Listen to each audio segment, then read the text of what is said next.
Ang unjust vexation ay isang krimen sa Pilipinas kung saan ang isang tao ay sinasadyang nang aabala, nang iinis, o nanggugulo sa iba nang walang sapat o legal na dahilan. At ito ay nagdudulot ng pagkabahala o pagkainis sa biktima. Narito ang ilang simpleng halimbawa ng unjust vexation para mas maintindihan. 1. Paulit-ulit na walang dahilang pagtawag, si Ana ay patuloy na tumatawag sa telepono ni Ben ng 10 beses sa isang oras, kahit sinasabi na ni Ben na tigilan na niya at wala namang mahalagang pag-uusapan.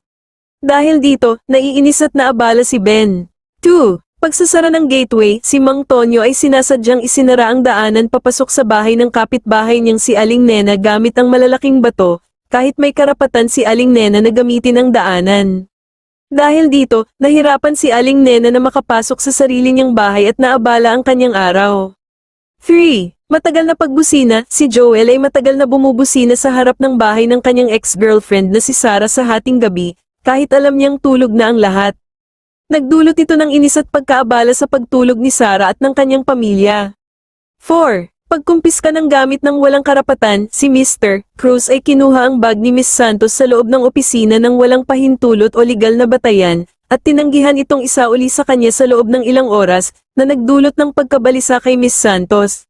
Sa lahat ng halimbawa, ang nagkasala ay sadyang nang abala o nanggulo ng walang legal na batayan, at ang biktima ay naapektuhan.